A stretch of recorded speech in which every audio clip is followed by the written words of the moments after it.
मासिक धर्म में उपवास रखने पर क्या कहते हैं हिंदू पुराण। दोस्तों, क्या कभी आपने सोचा है कि मासिक धर्म के समय उपवास रखना सही है या नहीं? आखिर इस बारे में हमारे धर्म शास्त्र और पुराण क्या कहते हैं? बता दें कि वैदिक रीति रिवाजों की माने तो मासिक धर्म के दिनों में महिलाओं को धार्मिक कार्यों से दूर रहना चाहिए। आपने देखा होगा कि मासिक धर्म के दौरान महिलाओं को मंदिर जाने या फिर घर के पूजा घर में भी जाने की इजाजत नहीं होती।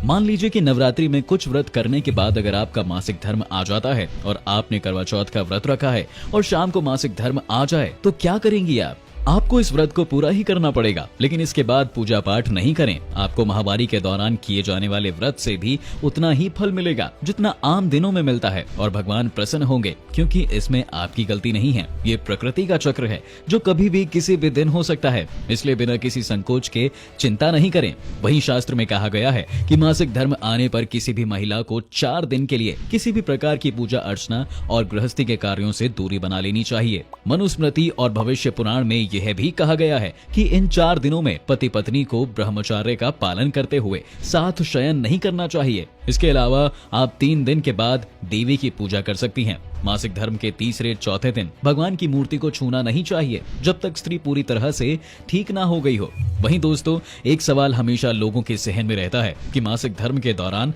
महिलाओं को मंदिर जाने में पाबंदी क्यों होती है। इस सवाल ने आपके मन में भी कई बार दस्तक दी होगी। कई बार इसको आपने सच माना तो कभी आपको यह सिर्फ मिथ लगा। लेकिन सोचने वाली बात है कि आखिर ऐसा क्या होता है, इसके पीछे का क्या सच है। पुराने समाज में भी जो मान्यताएं बनाई गईं, उनके पीछे कोई ना कोई वैज्ञानिक एंगल जरूर था। लेकिन आज के समय की बात करें तो उस तथ्य को ना तो किसी ने भी समझने की कोशिश की और ना ही किसी और को समझाया। इसलिए अब वो मान्यता अंधविश्वास और कुप्रथा में बदल गई। पुराने समय की बात करें तो तब पूजा बिना मंत्रोच्चार के पूरी नहीं होती थी। इसके अलावा बड़े बड़े अनुष्ठान किए जाते थे जिसमें काफी समय और शक्ति लगती थी और सभी काम पूरी शुद्धता के साथ किया जाता था। मासिक धर्म के समय महिलाओं के शरीर में कई तरह के बदलाव होते हैं, जिसकी वजह से उनको दर्द और थकान का सामना करना पड़ता है। ऐसे में महिलाओं के लिए लंबे समय तक बैठकर मंत्रोच्चारण या अनुष्ठान करना संभव नहीं होता था। इसके अलावा पूजा में हमेशा शुद्धता का ख्याल रखा जाता था। लेकिन पुराने समय में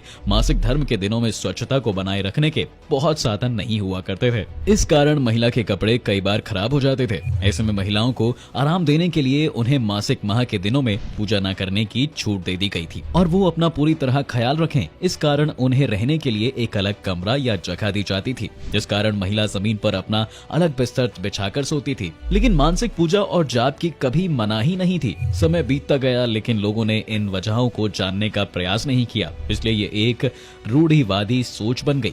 देखा जाए तो आज के समय में मासिक धर्म के दौरान सफाई और ताकत दोनों को बनाए रखने के लिए कई प्रकार के साधन हैं।